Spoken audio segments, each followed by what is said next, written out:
Hey everybody, welcome back from the break. My name's Evan Hanks. I'm the education rep for Southern Alberta at Softchoice. So in this session, we're going to be talking about reducing and optimizing your costs in the cloud. And we do have two speakers here today. Dave Hansen, he's our Microsoft or one of our Microsoft licensing sales specialists and OLA engagement managers focusing on AWS.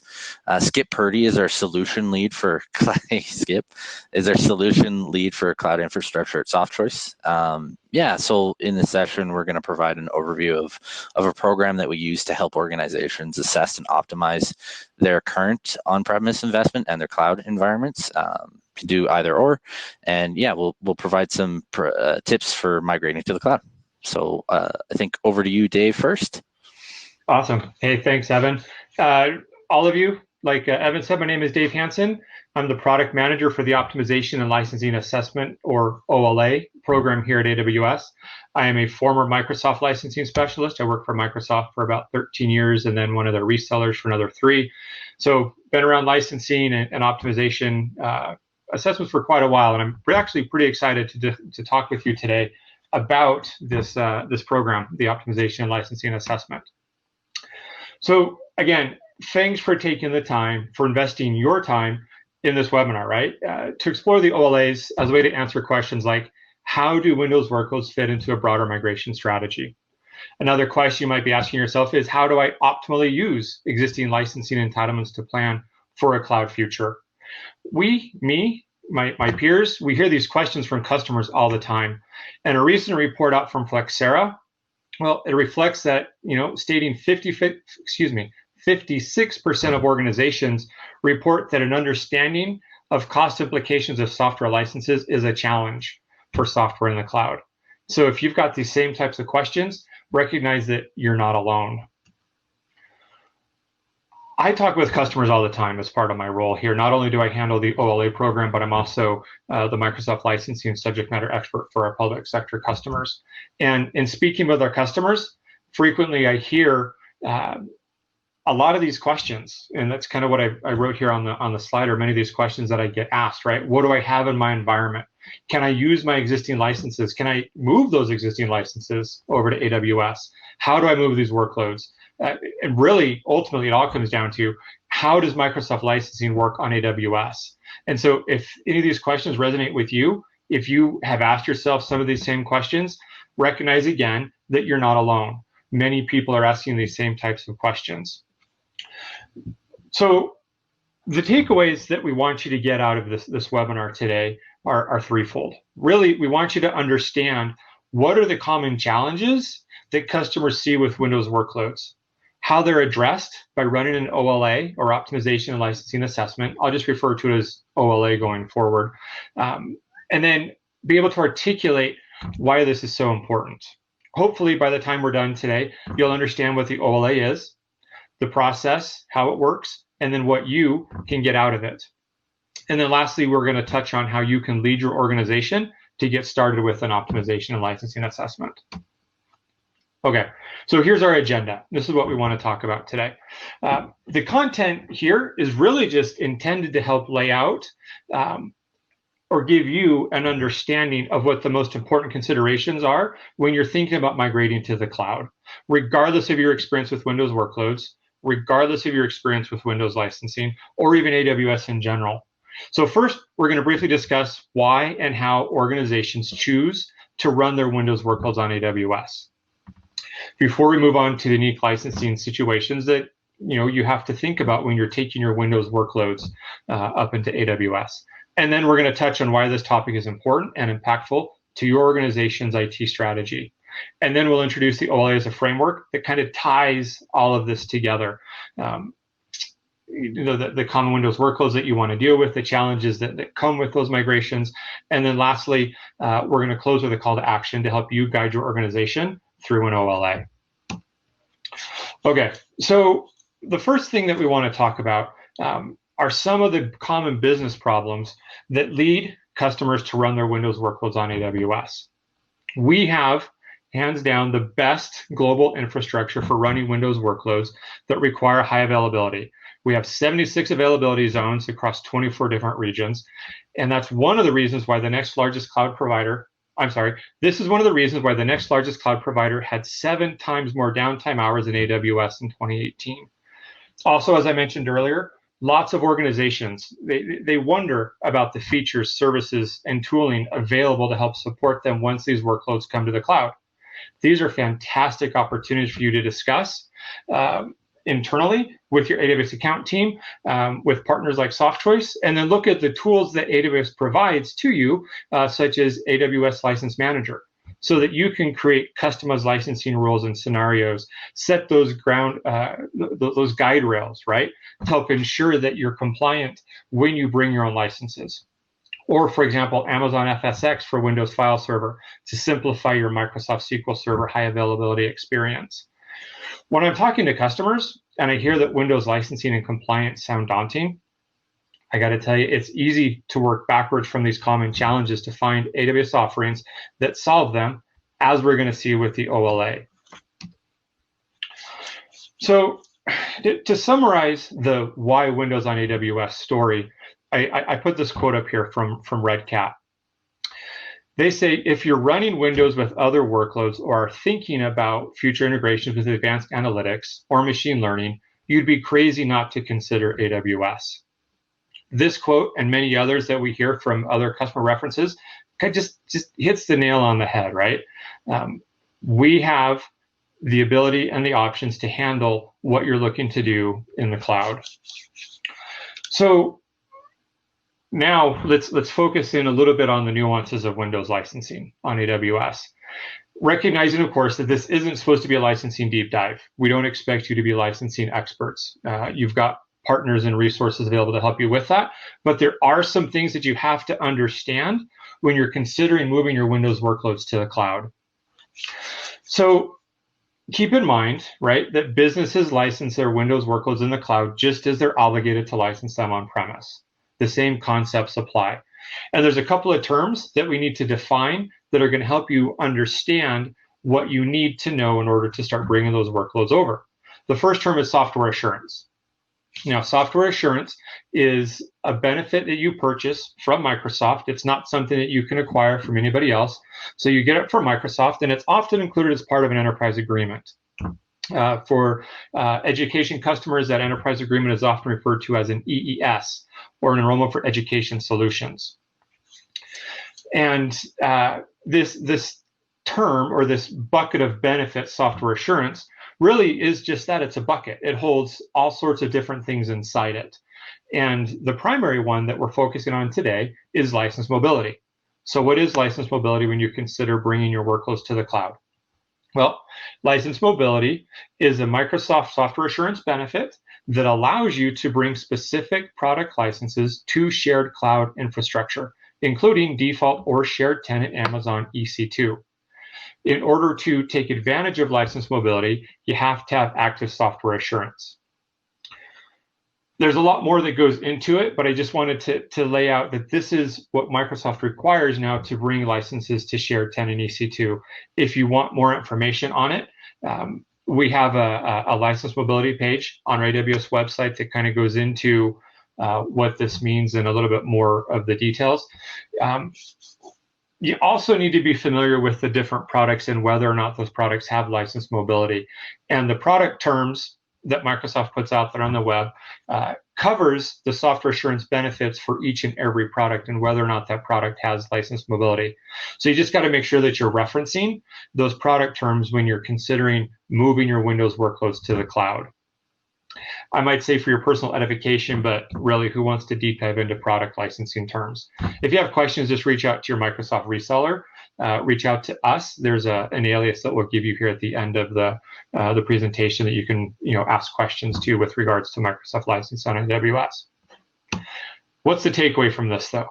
The takeaway is that the licenses that you own will impact what and how you deploy on AWS.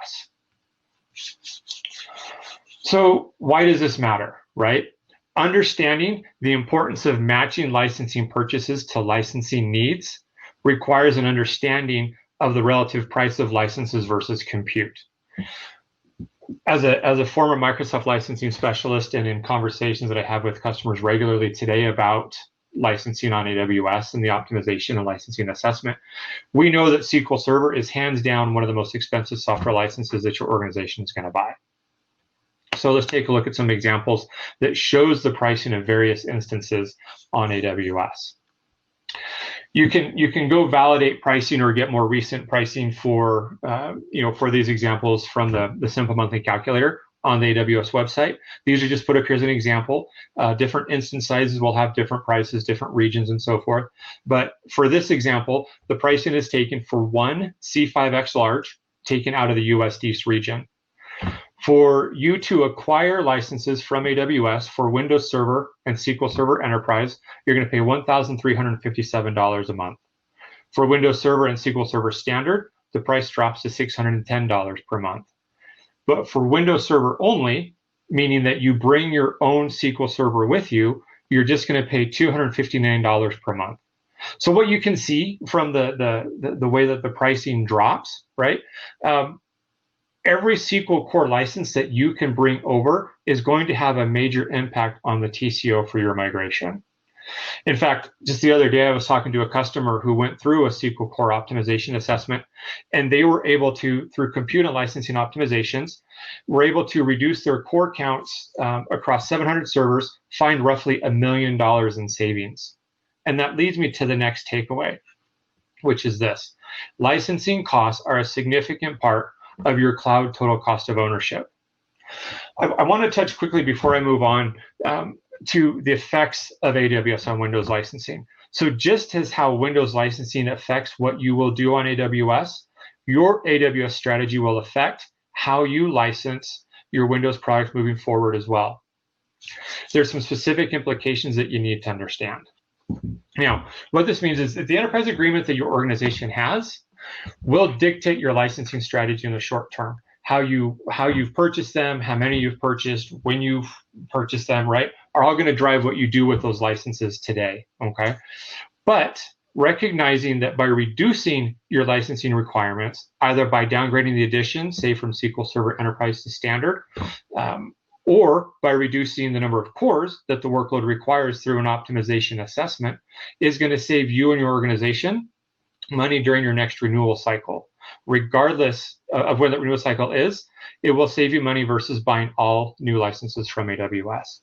So the thing that I want to highlight here with this point is that when it comes to the licensing optimization that we can go through and identify for you through these assessments, there may not be immediate savings on licensing because you may be in a 3-year term contract. Most Microsoft contracts are for 3 years, some are for 5.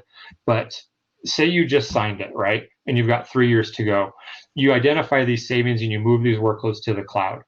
What happens with the licensing now is that while you may be able to reduce your core count for what you leverage on-prem or in the cloud from your on-prem environment, you need to see that the savings may not come immediately when you move to the cloud, but the savings can offset future true-up costs, meaning future growth that you have. You can now leverage those licenses that you just saved or those licenses that you harvested from workloads that have now been optimized to offset future costs. And then at renewal, then you're able to start reducing the core counts, right? Then you can start reducing the amount of spend that you pay to Microsoft that will allow you to invest that into something more important to you in the moment, a migration of a workload or, an IT infrastructure improvement, something along those lines, right? So understanding that, some of the factors that come into play here, right, are licensing and the magnitude of the software costs. How does this apply to AWS? I want to talk about a couple different things here then when it comes to bringing those workloads over to AWS. And the main service that runs Windows workloads on AWS that we're going to discuss centers around Amazon Elastic Compute Cloud, or Amazon EC2. This is a web service that provides secure, resizable compute capacity in the cloud and allows you to have complete control of your computing resources and lets you run on Amazon's proven computing environment. Within the family of EC2 offerings, there's different deployment options that are compliant with different BYO Windows scenarios. And we're going to explore a couple of those right now. The first one that I wanted to talk about are shared tenancy. This is what customers typically think of when they think of moving to the cloud. Multi-tenant servers hosted for use of multiple customers. As you can see, customers A through E, right, are all leveraging this hardware. AWS determines which host the instances run on. You pay per instance. An example of something that you might run on shared tenant EC2 with SQL Server 2012 with active software assurance, because that has license mobility on it. You can now, just because it has active software assurance with license mobility doesn't mean it has to go on shared tenant. You could take it to dedicated tenant, which is what I wanted to talk about right now, and I'll talk about why that's important. So there are two types of dedicated infrastructure that AWS offers: dedicated hosts and dedicated instances. It's important to note that most of your dedicated requirements are going to be supported through a dedicated host. We'll talk about dedicated instance in a minute, but when you're looking at bringing Windows Server to AWS, which is really the underpinning software, right, for the majority of our applications, it sits on Windows Server, and when you BYOL your Windows Server, it has to go on a dedicated host. And that's just because of the licensing terms and restrictions that Microsoft has in place on their Windows Server. It is a product that is not granted license mobility, and so therefore the product has to go into a dedicated environment. So if you BYOL your Windows Server, you wanted to put your SQL on top of it, it would go into a dedicated host, which is why I mentioned on the previous slide that you could put SQL on top of a dedicated host with Windows Server, but we find that most of the time, most customers will prefer to acquire the Windows Server license from AWS, keep it on shared tenant EC2, put the SQL Server on top of that, and that allows them to take advantage of the elasticity of the cloud, right? Spin up, spin down, only pay for what they need versus paying for a license that you may not get used fully if you were to buy it from Microsoft, okay? So when it comes to dedicated hosts, right, you have the option to control where instances are placed. And that's one of the key licensing requirements for Windows servers. You have to be able to count the underlying physical infrastructure. So you have to count the cores and license all those underlying cores. And you need to control where the instances are placed. You can't do that with the next option that I'm going to discuss, dedicated instance. So let's look over that real quick, dedicated instances. The difference really between a dedicated host and a dedicated instance is while this is a single tenant server hosting your instances, AWS determines where that host or where that instance runs on. We're going to put that instance on a particular host, okay? You're going to pay per instance, and you're going to pay an hourly fee per region. The thing that I want to highlight here, though, when it comes to licensing, and again, this is not a licensing deep dive, but there's a particular date that you have to understand, and that is October 1st of 2019. Microsoft on that date changed their licensing rules for what customers can and can't do with their licensing on AWS. In essence, the rule is products like Windows Server or let's say MSDN, right? Microsoft Developer Network subscriptions, those products purchased prior to October 1st, 2019, or on an agreement that was signed prior to October 1st of 2019 are eligible for deployment on EC2 dedicated hosts for Windows Server or dedicated instances in the case of MSDN. For agreements that are signed or renewed after October 1st, these new licensing terms come into play, and there's now restrictions based on what you can do with your Windows Server licenses. For further questions, you want to deep dive into that, you can reach out to your reseller or your AWS account manager. You can reach out to me, and we can have conversations about what that means for you. But now, right, how does the OLA tie all of this together? Okay, I want to introduce the Optimization Licensing Assessment. This is an overview of how the program works, how it's intended to help you gather data to drive your organization up into the cloud. Because that's really what it is that it is a data-backed business model that provides the business model, right, for how you can make the justification for moving to the cloud. It's that framework that includes tooling and expert guidance. I want to highlight there's no cost, right? No cost to create, and there's no obligation after the OLA. This is a free service that AWS offers to our customers. And the final product that comes out is the cost modeling. It's those instance recommendations for your Windows workloads. We take what we saw on-prem and we optimize it for how it would look on AWS. It's delivered in coordination with AWS or third parties. And after I'm done, Softchoice is going to talk about the product that they offer. Fantastic opportunity to dive into both the OLA as well as licensing. Average time, roughly 6 to 8 weeks. And the reason why we do that, I'll dive into a little bit more detail, but there's cyclical nature of business, right? We want to capture all of the ups and downs of your hardware utilization. So what I'm showing here on the screen really is 2 key views from an OLA output, right? That together highlight the significance of the BYOL motion. In this case, BYOL with SQL Server. This is the kind of output that you can expect when you go through an OLA. This example looks at 1,220 OS instances comprised of 1,123 virtual servers and 97 bare metal machines. Data was collected using an agentless collector from June 15th to June 26th.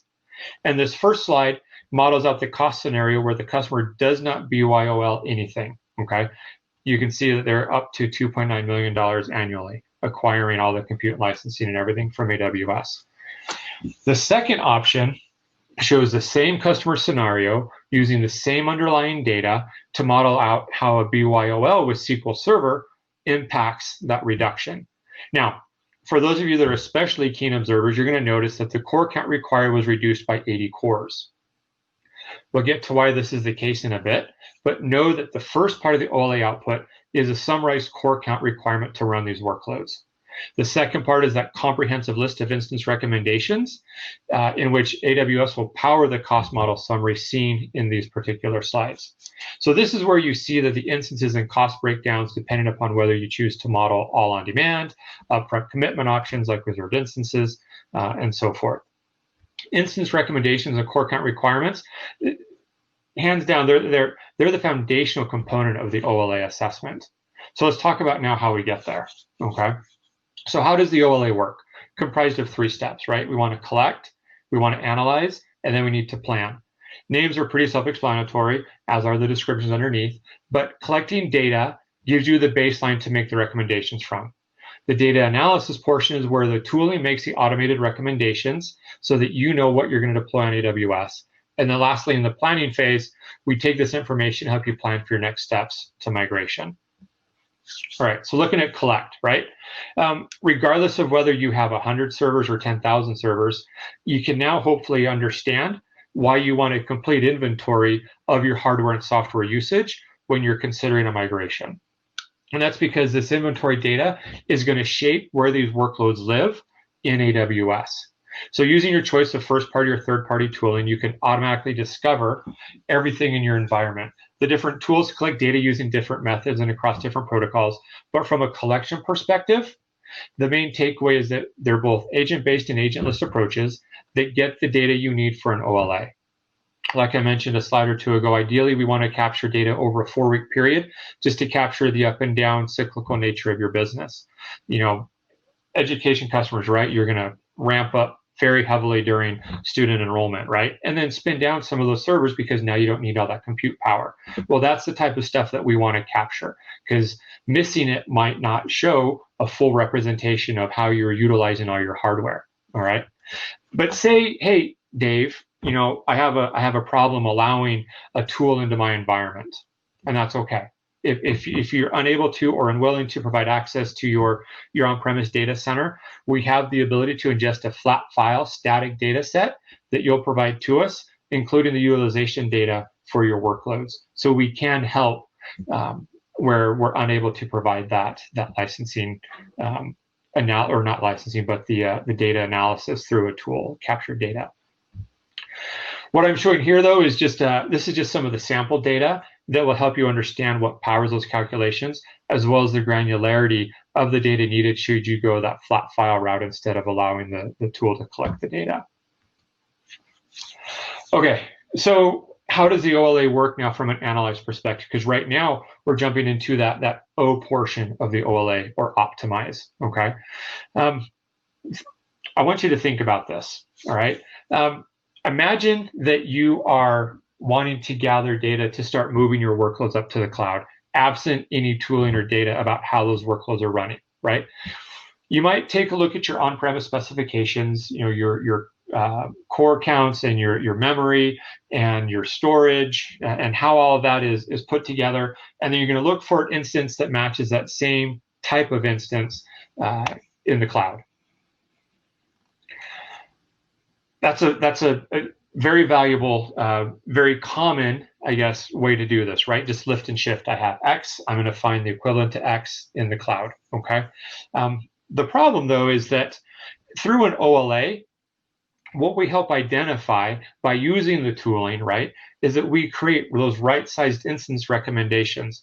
Yeah, you may have X on-prem, but do you need all of that memory? Do you need all of that storage? Or are you utilizing all of those cores? Maybe a different, smaller sized instance would be preferable for your workload, right? So that's the type of stuff that we analyze when it comes to optimizing your on-premise environment. So to say it another way, the tooling allows you to take advantage of AWS's optimized CPU feature, where you can reduce the number of cores utilized by the instance. Not only does that save you on compute, but that also is going to save you on licensing, because you don't need to bring all of those licenses with you up into the cloud. So it helps to optimize the number of cores per instance. And then we provide a model out to you that may combine on-demand or commitment type of options. And then lastly, planning, right? What's the purpose of the plan?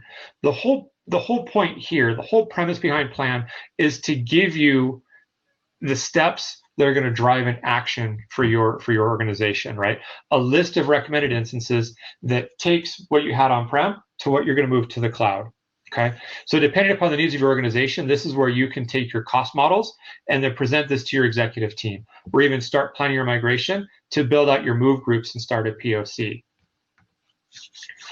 So I have a customer example that I wanted to share with you real quick. Okay, maybe like many of you, new to the cloud, super hypersensitive to costs, considering Azure and AWS, looking to reduce IT costs. They want to free up their IT personnel to focus on higher value work.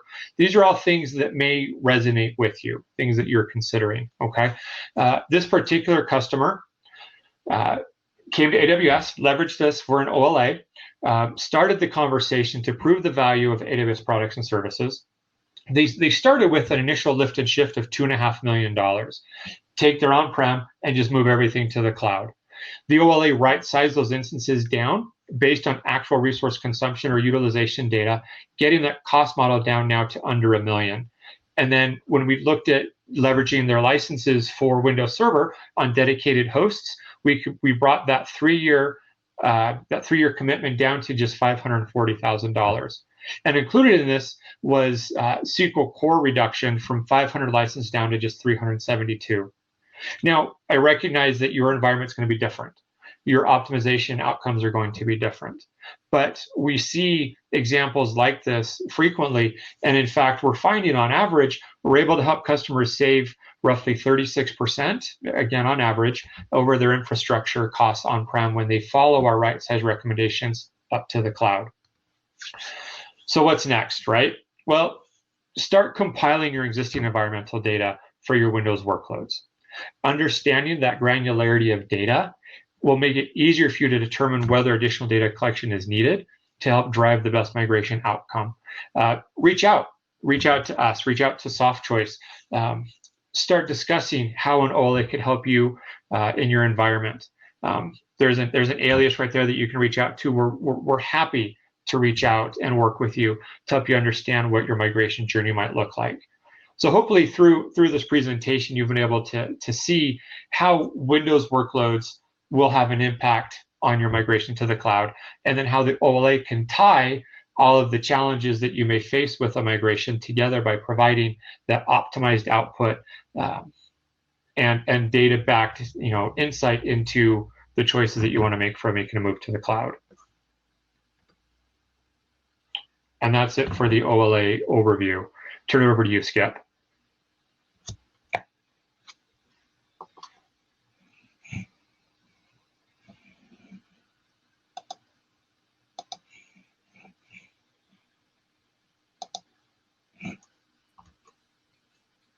There we go. Thanks for the time today, and thank you, Dave, for that great introduction to the OLA. So, providers such as Softchoice working with AWS, we actually build a value-added approach to performing those the OLA engagement. And today we want to talk about some of the things that we're doing with our version of it. First, a little background about why we need to take care of these facilities. First is looking at next generation enterprise facilities.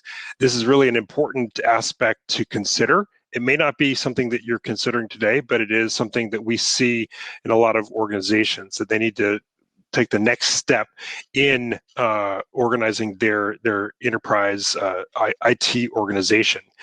There's a lot of new capabilities available in the cloud and things that need to be that you can take advantage of today, but quite frankly, you just don't jump into any of these things. You need to be able to take a step forward into the cloud by moving some of your applications into the cloud and understand how cloud operations work. And if you're ready to keep up with that, you're able to facilitate these modern workloads because they become part of the experience in the cloud.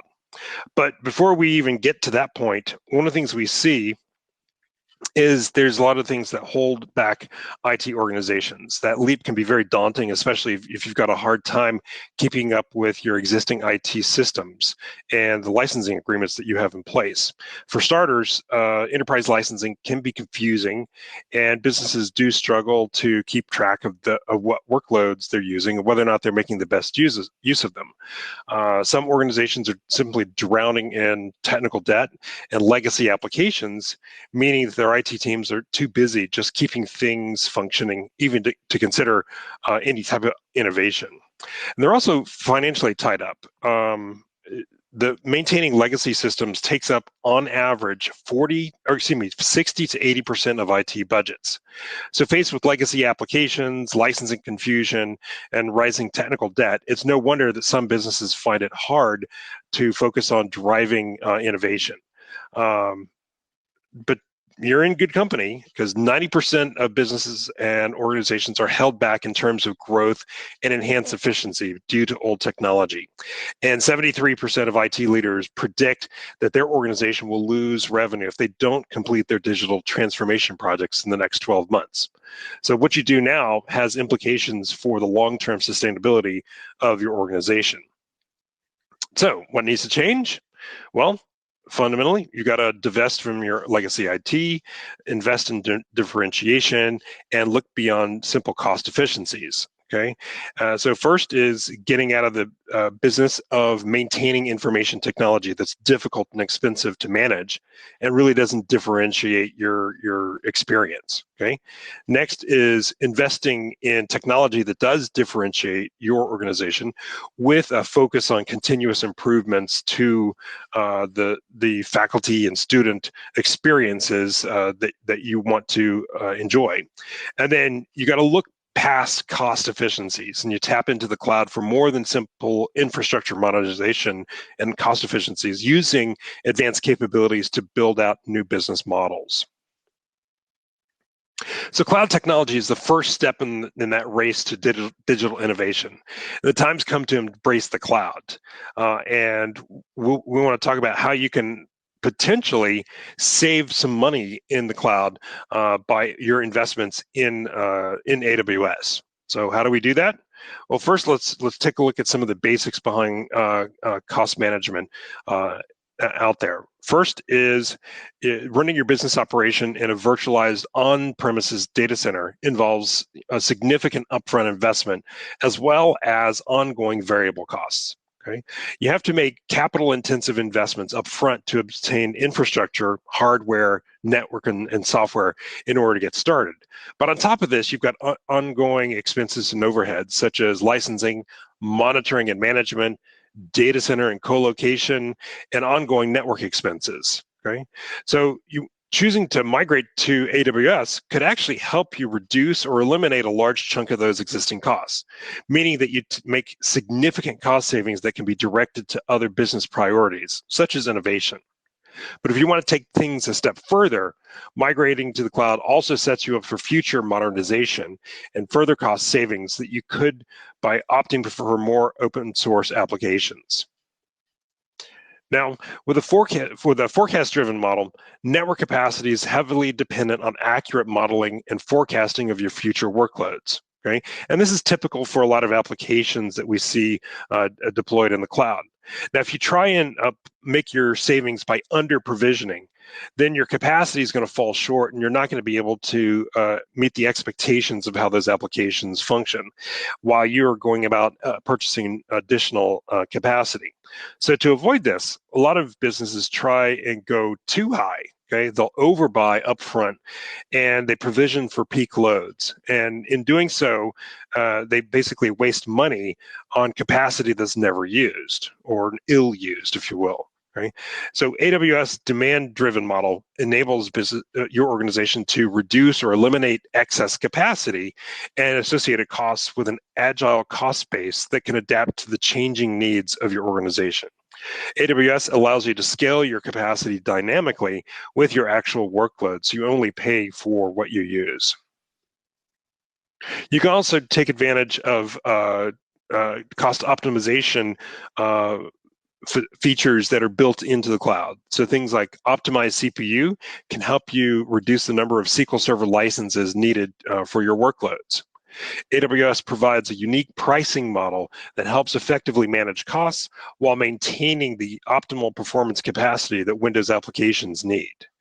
And AWS is committed to helping customers reduce their licensing costs via funding programs, features, and cost reductions.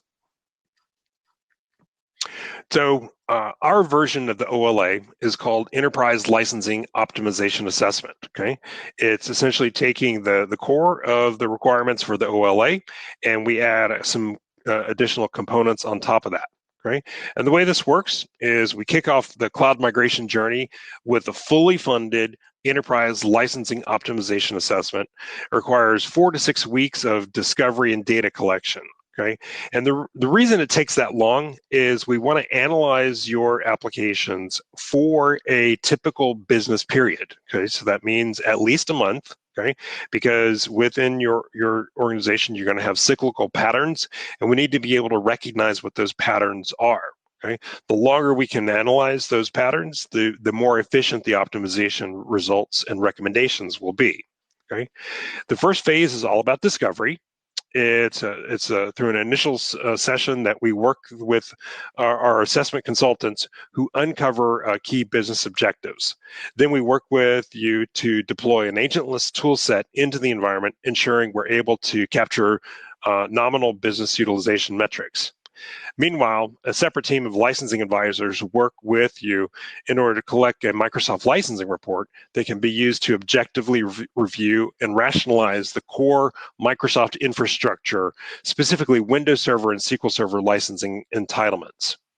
Okay, so with the necessary data in hand, the infrastructure requirements, our licensing entitlements, and the usage of such, our two assessment teams worked in unison to build a data model that takes a number of things into consideration, such as creating a baseline for VM deployment in an infrastructure as a service model, or IaaS. We optimize compute and storage needs by using the correct EC2 and S3 instances and families most efficiently.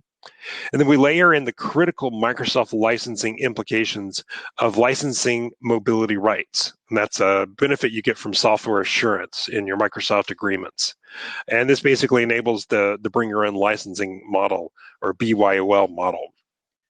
So based on those licensing entitlements, we may alter our suggested paths into EC2, considering dedicated instance types or dedicated hosts. This is particularly important in scenarios where you've got large existing SQL clusters on premises for either high availability needs or licensing optimization. Then we move into licensing rationalization. We often find there's opportunities to either step down versions of Windows and SQL Server from enterprise down to standard, or highlight licenses that may go unused in the new world. And in both cases, this further contributes to cost savings and avoidance for clients that can be directly cited into the case for change. Okay. One other thing that happens is application rationalization. We observe that a good number, usually 10 to 20% of applications running in the data center, are actually not necessary anymore. The need for those applications is past. Nobody's using those applications, and you don't need to actually migrate these into the cloud. So that yields additional savings as well. Okay. Lastly, once the assessment team have produced the recommendations, create a document to fulfill all those recommendations, and a certified AWS solutions architect is briefed, and a workshop is scheduled with the client to review our findings and recommendations. And it's in this workshop that we outline our case for change. Okay. Now, it's important to understand that the Enterprise Licensing Optimization Assessment is simply the first in several steps of getting to the cloud. And we really consider this a journey to help implement and explore different options, as well as build the proper implementation of what goes into the cloud appropriately. Okay, the Enterprise Licensing Optimization Assessment really is focused on the underlying workload requirements, revealing your infrastructure dependencies and roadblocks, right-sizing and optimizing your Windows, SQL, and VMware workloads, and helping build out a roadmap with some key recommendations and financial program options. Okay. Other steps in the journey really focus on different aspects of your cloud migration journey, and really work to give you the best and optimized perspective of what needs to go into the cloud at the appropriate time, managing the change management window, and actually implementing operational and governance routines into the environment in order for you to succeed more fully. Okay, let's just talk about one customer that has gone through this assessment, just to give you some perspective of what was going on. Okay, and this customer is called eFiscal Networks. They're basically a born in the cloud organization. They've got a lot of investments that were built specifically to support a number of needs, but they were really starting in the data center on a single server environment itself. That single server limited their company growth and prolonged the launch of new products, and so they decided to move to the cloud, but not without the right solutions or any type of guidance. Okay, so they were trying to do this on their own. They were a Microsoft shop. They were building, doing development of their applications in Microsoft.NET that were running on SQL Server, and they were quickly blowing through their annual cloud spend in a period of 2 months. Okay, so they knew something was wrong with the way they had built out the environment. They knew that they needed to take some steps.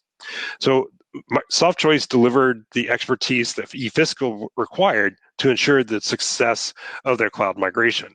Softchoice was able to recommend the right AWS solutions for the migration, implement them alongside eFiscal's team, and then recommend new tools to help eFiscal dive deeper into their analytics with products like Amazon Athena.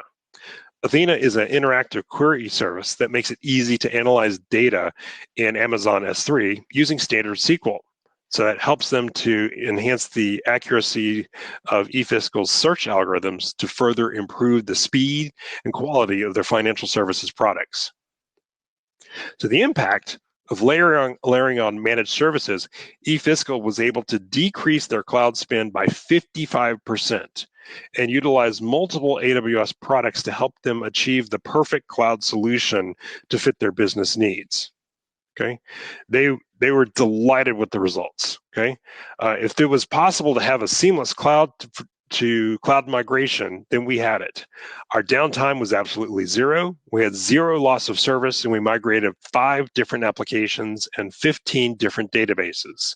And that's Todd Myers, the CTO of eFiscal.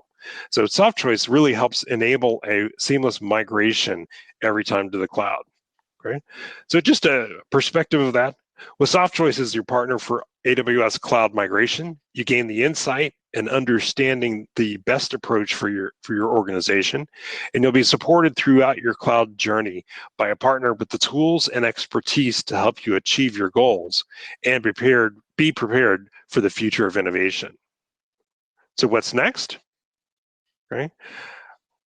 You can book your free assessment today. Find out where tomorrow might take you, find out what it really takes to move to the cloud and understand the requirements for it, and really get a much better understanding of the requirements that you need and give you a good roadmap for your journey into the cloud.